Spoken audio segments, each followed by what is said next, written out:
Hey guys, let's talk about it in your talk, post-presentation. And that's the idea of how do you get them to apply what you're doing the best possible way so they see value. Now, in my experience in speaking, people come and venues are driven for either inspirational purposes like raise me to a higher level, or informational purposes like I never thought about that, it's really intriguing, it's kind of changed my paradigm, or applicational levels. And basically, I think you can do anything you want depending on the venue, but you got to end up with application. People need to know what's this to do. I mean, remember, everything in life, in terms of our brain, is four things. It's thoughts and feelings and conversations and behavior, right? Everything changes because of thoughts, feelings, conversations, and behavior. You got to get the behavior piece in there so they feel like they can do something about it. Otherwise, they just forget about it. You don't want that. So here's some things that will help. Handout. I must adjure you to get a handout. I'm not sure adjure is a word, I think it is, but you got to, don't trust the venue to create a handout. Don't trust them to pull out a cocktail napkin or write. I don't trust anybody for that. I create a handout, I get it to them, and if they're not sure they can do it, I print it up and I ship it to them, and if they don't think they can do that, I've got volunteers that'll put it on the seats. But a handout is so important because it's already there, and they're already thinking and writing. When the handout's there, like at the dinner table or on their seat, they're liable to pick it up. If it's a 45-minute talk-ish, have the information just on one side on one sheet. Don't put 3 or 4 sheets together. People get tired and overwhelmed. One side, one sheet, and I know you feel you got so many jewels and so many gems. Don't worry about your jewels and gems. Just give them a little space between your 4 points. And put it on the table or on the seats or hand it out of the door. Remember, your handout is a business card as well. It's got your contact information. If they like you, they'll put it in their pocket and they'll pull out a week. Oh yeah, I got to call that person. Got to, get hold of them. If it's over 45 minutes, you need more real estate to write on and adjust it. After connecting, you got to have that connection intro, the funny story or something welcome or something warm or whatever. Like they say, tell them what you're going to do, then tell them what you said. But you finish this with this.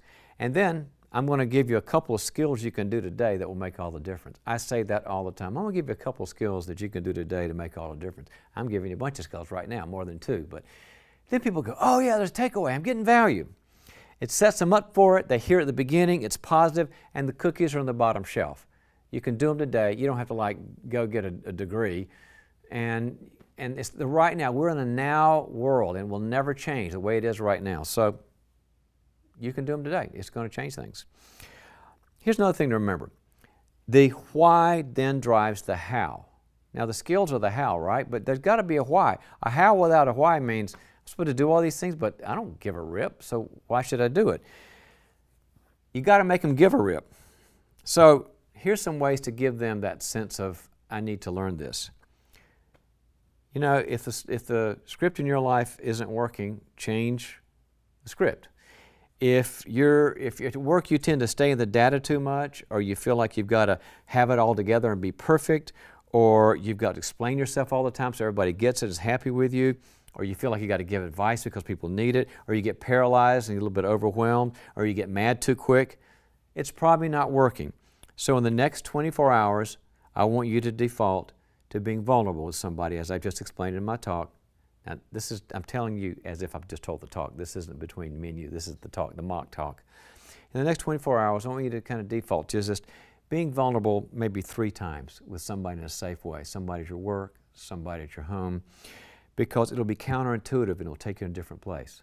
See, I just motivated them to say, all that other stuff isn't working, explaining and staying into the data too much or having to be perfect.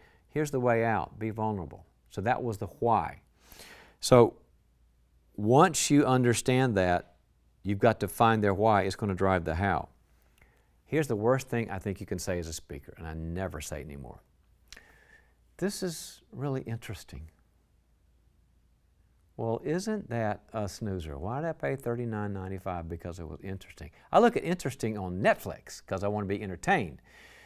Interesting doesn't bring value of me driving somewhere unless it's like, some great Broadway show or a concert you enjoy and music. This isn't about interesting, it's about value. So you're not out there to be interesting, you're out there to be helpful. Helpful is more important than interesting. Orient yourself that way. And then a sense of urgency. That really helps with applying in post-presentation. These are busy people. Everybody you're going to be listening to your presentation is busy. So how do you kick up what they're doing to what you're doing and tell them to do, suggestion they do to make it a priority?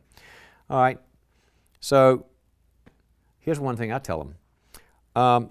So this was just a talk on great relationships or great productivity or great teams or great culture or great vulnerability or whatever. So stop kicking the can down the road for that hard talk that you need to have. You've probably been avoiding it. I've avoided them. Because when you ignore misdemeanors, misdemeanors morph into felonies. You don't want those little misdemeanors of attitude things and things going wrong and lack of structure or contaminant relationships. They might be misdemeanors right now, but I promise you, if you don't deal with them, if you just kick the can down the road, they're going to morph and develop into felonies. You don't want that. I just created a sense of urgency, like if I don't do anything, it's not going to get better.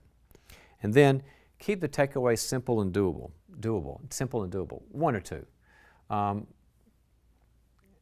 Beyond that, people just get overwhelmed, their eyes start rolling a little bit. So just here's some things to do. So make them easy, but make them meaningful, but don't just tell them to change their whole life and get a brain transplant. Then you've just enhanced their ability. I mean, here's the really, really cool thing. Then they go away and they change and they go tell their boss or they tell other people, you know, this guy's good, this gal's good, and I made some changes and it made sense and look what happened. Now you're on your way. Okay, so have a good time with this, and post-presentation matters.